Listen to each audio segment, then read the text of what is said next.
নলডাঙ্গায় বাসিন্দা রেণু পাল তার দুই মেয়ে বড় মেয়ে অদিতি বন্দ্যোপাধ্যায় থাকেন ব্যান্ডেল ওলাই চণ্ডীতলায়, ছোট মেয়ে সোনালী থাকেন মুম্বাইতে। 2 মাস ছোট মেয়ের বাড়িতে ছিলেন বৃদ্ধা, সে সময় বাড়ি বন্ধই ছিল। গত সোমবার নিজের বাড়িতে ফেরেন। আজ ভোররাতে ঘুম থেকে উঠে বাথরুমে যান, বেরিয়ে দেখেন ঘরে বসে আছেন 4 যুবক, তাদের মাথায় স্পটলাইট লাগানো। বৃদ্ধাকে দুষ্কৃতী বলে চিৎকার করলে মেরে দেবে। হাত পা বেঁধে রেখে শরীর থেকে সোনার গহনা খুলে নেয়, আলমারির চাবি নিয়ে আলমারি খোলে, পেনশনের 35,000 টাকা তুলে রেখেছিলেন তা নিয়ে নেয়। প্রায় 45 মিনিট ধরে এই কাণ্ড চলে। বৃদ্ধা বলে দুষ্কৃতীদের বয়স 22 থেকে 24 হবে। নেশা করেছিল প্রত্যেকেই, একজন তো ঘুমিয়েও পড়েছিল। ডাকাতি করার ফাঁকে বৃদ্ধার স্বামী কি করতো, কবে মারা গেছে, মেয়েরা কোথায় থাকে, এসবও জেনে নেয় দুষ্কৃতীরা। বৃদ্ধার যা মিতা পাল বলেন, আমরা পাশে থাকলেও কিছু টের পাইনি।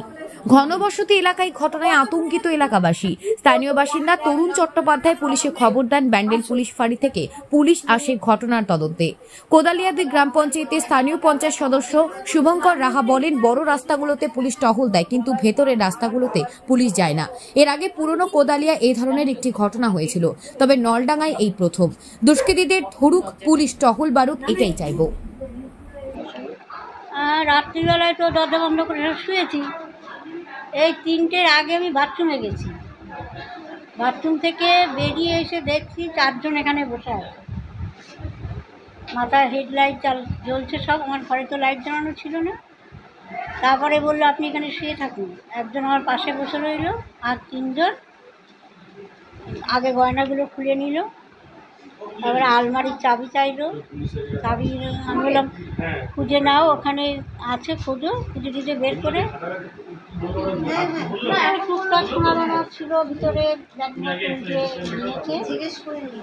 লাস্টে ব্যাগে 70,000 টাকা ছিল, যা যা কাগজপত্র ছিল ব্যাগ শুধু নেয়নি, কাগজটার মধ্যেই ওরা জিনিসপত্র নিয়ে চলে গেছে।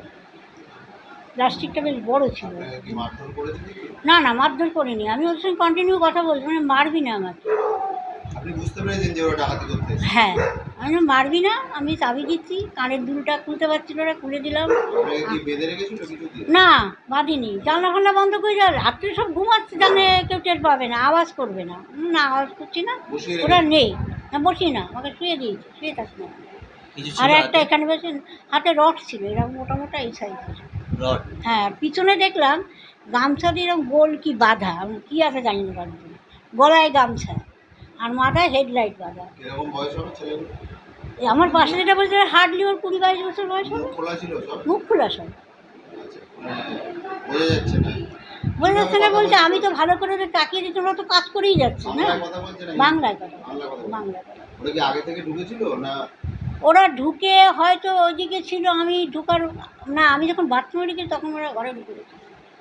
আমি একা থাকি, আমি ছিলাম না। আমি হ্যাঁ একটা পেয়েছি,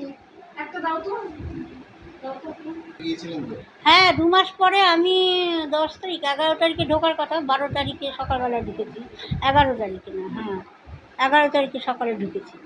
12 তারিখ আছে, 13 তারিখ, 13 তারিখই তো অপারেশনটা হলো। এখানে বসবাস করতে অনেক দিন হয়ে গেছে, এই ঘর করা হয়েছে নতুন, 1.5 বছর হয়নি। আতঙ্ক তো বটেই। আমারই বললো আমি পাশের বাড়ি যাচ্ছি, আমি তো ঘড়ি দেখতে পাচ্ছি না কটা বেজেছে, আমি প্রথমে খেয়াল করিনি। আমার